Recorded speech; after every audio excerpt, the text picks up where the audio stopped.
الصلاۃ والسلام علیک یا سیدی یا رسول اللہ۔ برادران اسلام و دختران ملت، ابن غازی یوٹیوب چینل پر علم الفرقان کے سلسلے میں آپ کو خوش آمدید کہتا ہوں۔ قالوا سبحانک لا علم لنا الا ما علمتنا انک انت العلیم الحکیم۔ پاک ہے وہ ذات، سبحان ہے وہ ذات، اسی کو علم ہے ہر ایک چیز کا۔ یہ وہ سوال و جواب ہے علم لدنی کے سلسلے کا۔ علوم، اس سے پہلے میں نے عرض کیا، علم کسبی الگ ہے اور علم لدنی الگ ہے۔ کافی علوم ہیں جس پر جو ہے نا لوگوں نے کئی لوگوں نے اس پر جو ہے کیلنڈر بنائے، اور کئی لوگوں نے اس کیلنڈر کے حساب سے قیامت کا تعین بھی کر لیا، کیونکہ ان کے کیلنڈر وہاں پر ختم ہو جا رہے تھے۔ زیادہ تر کیلنڈر کا جو حساب ہے وہ موسمیات کے اوپر ہے، پھر عیسوی کا کیلنڈر، ہجری کا کیلنڈر۔ زیادہ تر علوم کے دار و مدار، اس سے پہلے میں نے عرض کیا تھا، دیگر مذاہب جن میں روحانیت کا خاتمہ ہو جاتا ہے، تو پھر لوگ جب اس سے ہٹتے ہیں تو ان کے لوگوں نے بیٹھ کر پھر اپنے لوگوں کو کنٹرول کرنے کے لیے، ان کو اپنے ساتھ ملانے کے لیے کچھ طریقے ایجاد کر لیے۔ علم الاعداد، علم الجفر، علم النجم، علم رمل، علم جوتش، پھر ایک عام ہمارے معاشرے میں جو میں نے اس سے پہلے عرض کیا تھا جو شروع ہوا ہے، کالا علم، بنگالی علم، جادو جسے کہتے ہیں۔ یہ تمام تر علوم انسانوں کو مرغوب کرنے کے لیے، انسانوں کو اپنے گرفت میں لانے کے لیے، انسانوں کو اپنے کنٹرول میں لانے کے لیے، اور اپنے مذہب کی، اپنے تہذیب و تمدن کی، اپنی ثقافت کی اجارہ داری کو قائم کرنے کے لیے زیادہ تر علوم ایجاد ہوئے، جو وقت کے ساتھ ساتھ بڑھتے بھی رہے، ختم بھی ہوتے رہے۔ کافی تہذیبیں ختم ہو گئی، کافی علوم ختم ہو گئے، کافی تمدنیں ختم ہو گئی، لیکن اللہ کے علم لدنی جو شروع سلسلہ اس کائنات سے ہوا ہے تخلیق آدم کے ساتھ، وہ جاری و ساری ہے، وہ جاری و ساری رہے گا۔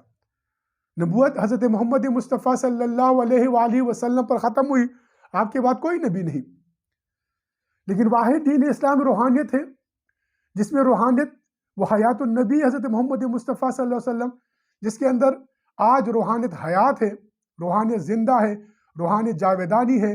روحانی علم جو ہے، اس کے ذریعے اللہ رب العالمین مخلوق کو خیر پہنچاتا ہے، روحانی علم کے ذریعے، مادی علم کے ذریعے نہیں۔ مادہ کیا ہے برادران اسلام؟ یہ مادہ کیا ہے؟ یہ جسم مادہ ہے، جب روح پرواز کر جاتی ہے تو جسم کسی کام کا نہیں ہوتا۔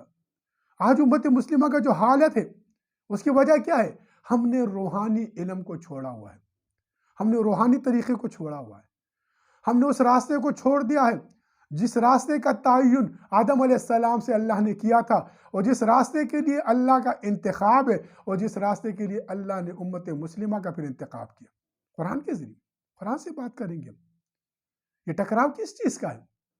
آج جو معاشرے کے اندر ٹکراؤ لایا جا رہا ہے، کس چیز کا ہے؟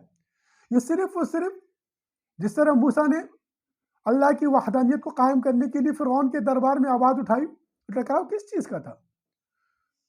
وہی ابلیسیت کا، وہ روحانیت کا تھا۔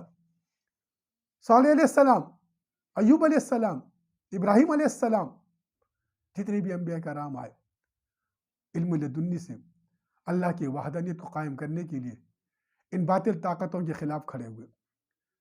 اسلام اس کائنات کا آخری دین ہے، حضرت محمد مصطفیٰ صلی اللہ علیہ وسلم اس کائنات کے آخری نبی ہے۔ آپ کے بعد کوئی نبی نہیں، آپ کے بعد کوئی کتاب نہیں، امت مسلمہ کے بعد کوئی بھی امت نہیں۔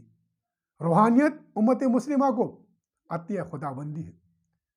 اللہ نے امت مسلمہ کے اندر روحانیت کو 9 لاکھ مقامات روحانیت کے، غوث، قطب، ابدال، اوتاد، اللہ کے نیک ولی صالح ہر دور میں آتے رہے، ہر دور میں اللہ کی وحدانیت کو قائم کرنے کے لیے اور حضور نبی کریم صلی اللہ علیہ وآلہ وسلم کے اس نور سے امت مسلمہ کے قلوب کو منور کرنے کے لیے اپنا کردار ادا کرتے ہیں۔ ہر دور میں ان کے خلاف شیطانی طاقتوں نے، ابلیسی قوتوں نے مخالفت کی، کفر کے فتوے لگائے۔ ہر دور کے اللہ کے نیک بندوں کو جو اللہ کی علم لدنی سے اس کائنات کے اندر نور محمد کا اجالا کر رہے ہوتے ہیں، ان کے قلوب کو منور کر رہے ہوتے ہیں، ان کے خلاف یہ ابلیسی طاقتیں، یہ علماء سو، شیطانی طاقتیں ہر دور میں اٹھتی رہی۔ آپ نے تاریخ انسانیت دیکھی ہوگی، آپ تاریخ روحانیت کی طرف نظر دوڑیں، کبھی اللہ کے کسی فقیر نے، کبھی جو علم لدنی والے نے پلٹ کر کسی پر کفر کا فتویٰ نہیں لگایا۔ یہ شان ہے فقراء کی، یہ آن ہے فقراء کی۔ حد سے جب تجاوز کر جاتے ہیں،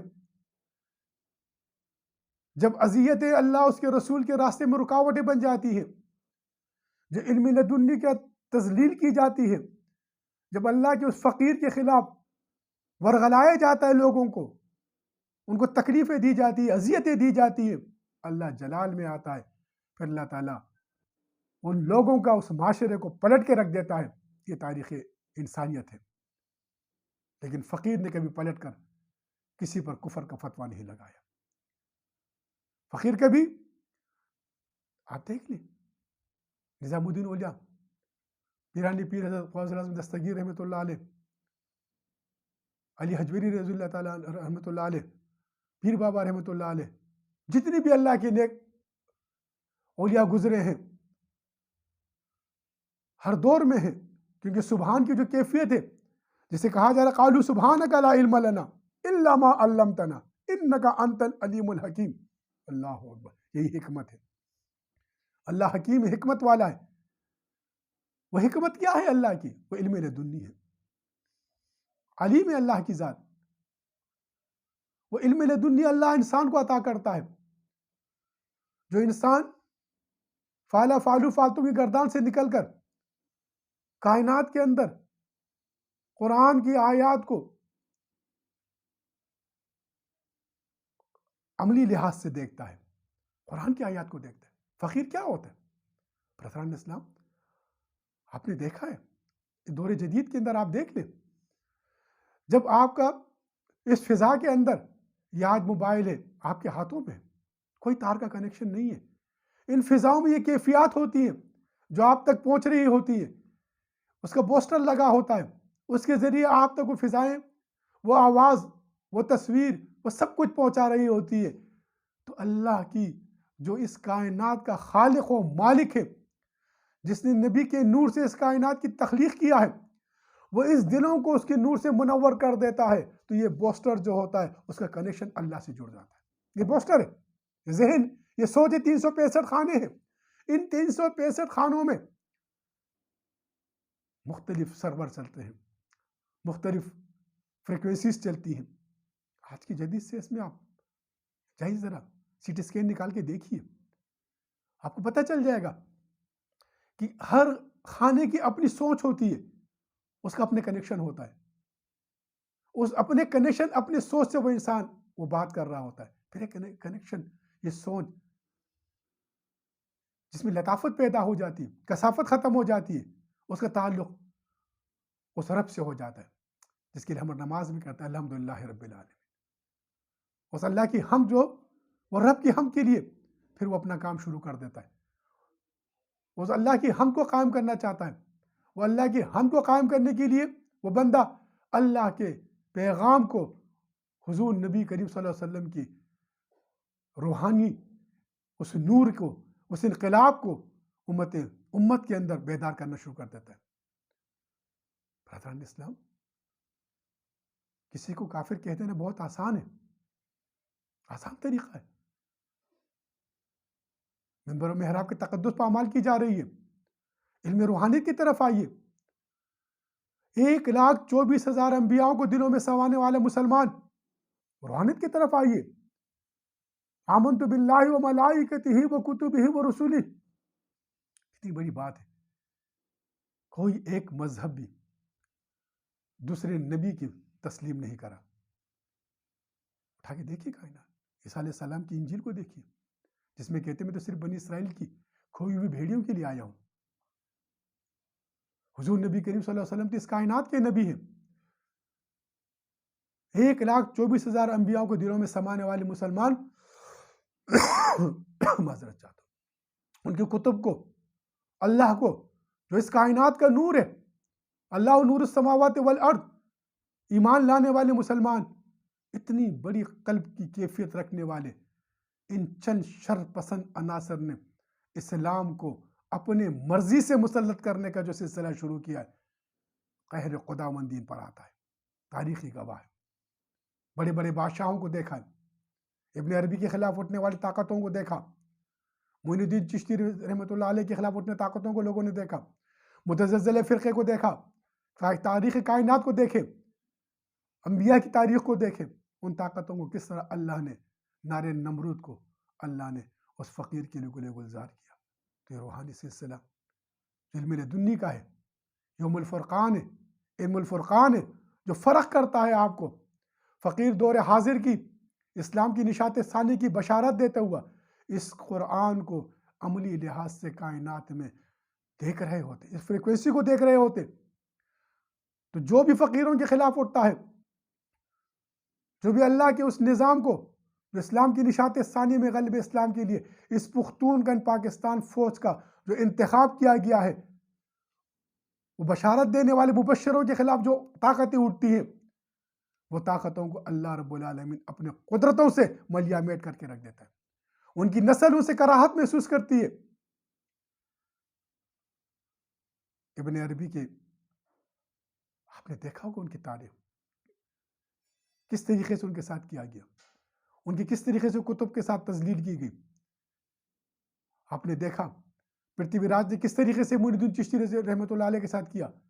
آپ نے دیکھا بغداد میں کس طرح شیخ عبد القادر جیلانی رحمۃ اللہ علیہ کے ساتھ ہوا۔ تاریخ اٹھا کے دیکھیں، آپ تاریخ دیکھیں، امام اعظم امام ابو حنیفہ کس طرح زندگی پوری جیلوں میں گزارے، اللہ اکبر، امام مالک، امام شافعی، امام حنبل، کس کس کا میں ذکر کروں، کس طرح اللہ نے اپنے جو اللہ کے ہو جاتے ہیں اللہ ان کا ہو جاتا ہے، جو اللہ کی اطاعت میں کھڑے ہو جاتے ہیں اللہ تعالیٰ ان کو اس زمین کے اوپر فذکرونی اذکرکم ان کے ذکر کو قائم کرتا ہے۔ دنیا کی کوئی طاقت ان کو نہیں ختم کر سکتی، نہ کسی کا کفر کا فتویٰ غلبہ اسلام کو ختم کر سکتا ہے، نہ کسی کی جو عزاداری بنا کے رکھی ہوئی ہے، جو مکے کے ابو جاہل چند لوگ جو جہالت پہ اتر آئے ہیں اور انتشار پھیلا رہے ہیں، اللہ رب العالمین کو نیکی کی ہدایت عطا فرمائے۔ یہ غلبہ اسلام کی صدی ہے۔ آج آپ دیکھیے کس طریقے سے باطل طاقتیں اسلام کو مٹانے کے لیے، یہ کافر باطل طاقتیں روحانی انقلاب کو ختم کرنے کے لیے، یہ کافر باطل طاقتیں جو آج متحد ہو کر اتحادی فوج بنی ہے، آج پابندیاں لگائی جا رہی ہیں۔ آج ہمارے ملک کے حالات کو آپ دیکھیں، کس طرف دھکیلا جا رہا ہے اس ملک کو، اس مملکت کو سیاسی اقتصادی لحاظ سے، فرقوی لحاظ سے، تکفیر کے لحاظ سے دہشت گردی دوبارہ ہم پر مسلط کر دی گئی ہے۔ آج کے واقعات آپ نے دیکھا، بنو کے اندر پولیس پارٹی پر حملہ کیا گیا، شدید الفاظ سے ندامت کی جاتی، قانون سازی ہونی چاہیے تھی اس ملک کے اندر۔ وقت کے لحاظ سے صرف ہاں ہاں ہو کر لیا، مستقل بنیادوں پر قانون سازی اس ملک میں فرقہ پرستی کے خلاف، انتہا پسندی کے خلاف، دہشت گردی کے خلاف جو نیشنل ایکشن پلان تھا اس پر عمل ہی نہیں کیا گیا اس کی روح کے مناسبت سے۔ آج یہ چیزیں نہیں ہوتی، ان کی سرکوبی ہوتی۔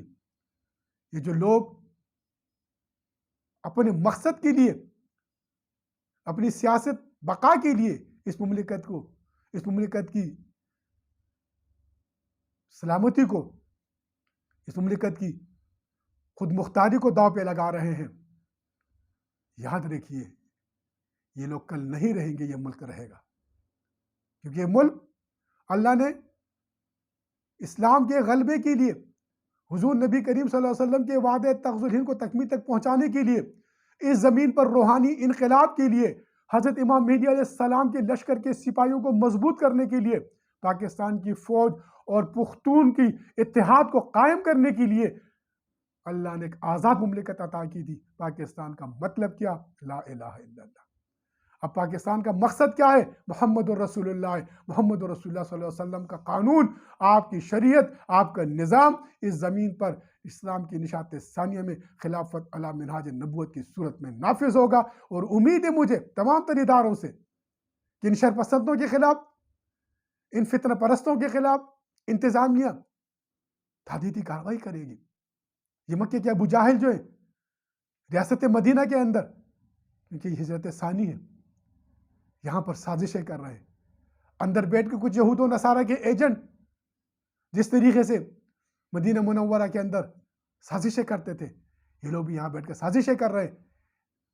ان کے خلاف وہی ہے عمل اختیار کیا جائے جو حضور نبی صلی اللہ علیہ وسلم نے یہودیوں کے خلاف کیا تھا۔ ان کے خلاف وہی طریقہ اختیار کیا جائے جو قرآن نے ان کے خلاف فیصلہ کیا ہوا ہے۔ برادران اسلام، آپ جانتے ہیں تمام دنیا کی مذہبی کتب جتنی بھی ہے، درس کا ٹائم بہت مختصر ہے، جتنی مذہبی کتب ہے سب نے کیا کیا ہے؟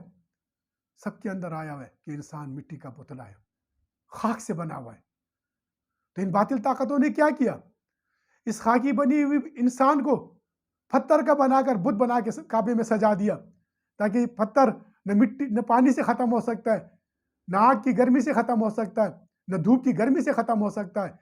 پتھر کے بنائے ہوئے بتوں کو جب آقا دو جہاں اسلام کی نشات اولیٰ میں حضور نبی کریم صلی اللہ علیہ وسلم نے ان لات اور منات اور حبل کو توڑا، تو آج لاتور میں، آج جو ہبلی میں، آج جو ہندوستان میں ان بتیں ہیں، ان بتوں کے جو یہاں پر جو مٹی کے بت بنے ہوئے، یہ جو تکفیر کے بت بنے ہوئے، جو فرقوں کے بت بنے ہوئے، جو سیاست کے بت بنے ہوئے، ارے اس پتھر کے بتوں کو توڑنے والا وَقُلْ جَاءَ الْحَقُّ وَزَهَقَ الْبَاطِلُ إِنَّ الْبَاطِلَ كَانَ زَهُوقًا کا نعرہ لگانے والا واقع دو جہاں حضرت محمد مصطفیٰ صلی اللہ علیہ وسلم وعدہ تغز الہند کو تکمیل تک پہنچانے کے لیے اس پاکستان کو بنایا ہے۔ تو یہ مٹی کے یہ گھروندے جو ہیں، جتنے جو یہ سیاست کے جو بت بنے ہوئے ہیں، جو فرقوں کے بت بنے ہوئے ہیں، ارے یہ تو معمولی ہے، پتھر کے بتوں کو توڑنے والا۔ ان دلوں کے اندر نور محمد کو سجا لو، یاد رکھو یہ فرقے ختم ہو جائیں گے، آپ جماعت میں آ جائیں گے، آپ پر اللہ کی اس کے نبی کی رحمتیں ہوں گی، اور آپ اس زمین کے اوپر آنے والی آپ کی آل، آپ کی اولاد آپ پر فخر کرے گی، آپ پر حقارت نہیں کرے گی۔ آج دیکھیے آپ ہندوستان کے اندر ایک محل ہے جس کو غدار محل کہا جاتا ہے، تاریخ اس بات کی گواہ ہے۔ اس غدار محل کو لوگ جاتے ہوئے تھوکتے ہیں، کیوں؟ اس نے غداری کی تھی۔ اللہ رب العالمین حضور نبی کریم صلی اللہ علیہ وسلم کے صدقے ان فرقہ پرستی سے امت مسلمہ کو نکالے، اور حضور کے وعدے تغز الہند کو تکمیل تک پہنچانے کے لیے جو بشارات دے رہے ہیں فقراء اسلام کی نشات ثانیہ کی، آپ سے اپیل ہے، مخیر حضرات سے اپیل ہے، علماء مشائخ سے اپیل ہے، مذہبی لیڈروں کے ہر امت مسلمہ کے ہر فرد سے میری درخواست اپیل ہے، آئیے اس آواز کو اپنی آواز سمجھیے، اور حضور کی اس امت کو متحد کرنے کے لیے عملی میدان میں آئیے۔ اب اس کے خلاف، ان فرقوں کے خلاف، ان لسانیت کے خلاف، اس مملکت کے بننے کے مقصد کو لے کر ہم نے اٹھنا ہے، اور پاکستان کے اس مقصد کی طرف جانا ہے جو محمد الرسول اللہ، جو محمد الرسول اللہ کا وعدہ تغز الہند ہے، اس کو پورا کرنے کے لیے پاکستان کی فوج اور عوام کو متحد کرنا ہے، ان فاصلوں کو ختم کرنا ہے۔ ان فاصلوں کو ختم کرنے کا قرآنی حل فقیروں کے پاس موجود ہے، قرآن کی طرف آنا پڑے گا، حضور نبی کریم صلی اللہ علیہ وسلم کے بنائے ہوئے بتائے ہوئے طریقے کی طرف آنا پڑے گا۔ یاد رکھیے، کسی کی کافر کہنے سے کوئی کافر نہیں ہو جاتا، یہ کفر کے فتوے ان پر واپس لوٹتے ہیں اندھیری راتوں کی طرح، حدیث مبارک ہے۔ پتہ تو جب چلتا ہے جب قلبن میں شفاعت شفیع المذنبین آقا دو جہاں تشریف لاتے ہیں، اور جب فرماتے ہیں من دینوں کا من ربوں کا، وہ حضور کی دیدار نصیب ہوتا ہے، جب پتہ چلتا ہے کہ کون کافر ہے کون مسلمان ہے، پتہ تو جب چلتا ہے جو حوض کوثر پر آقا دو جہاں حضرت محمد مصطفیٰ صلی اللہ علیہ وسلم شفیع المذنبین آپ کا نام لے کر پکار کر اس فقیر کو بلائیں گے کہ آوا جام کوثر پی لو، اللہ اس سختی سے، قبر کی سختی سے، اس تکفیر کی سختی سے امت مسلمہ کو نکالے، واعتصموا بحبل اللہ کی طرف لائے، جماعت بنے، تفکیر سے نکل کے ان باطل طاقتوں کے خلاف ہم سیسا پیلا ہی دیوار بن سکے۔ وما علینا الا البلاغ المبین۔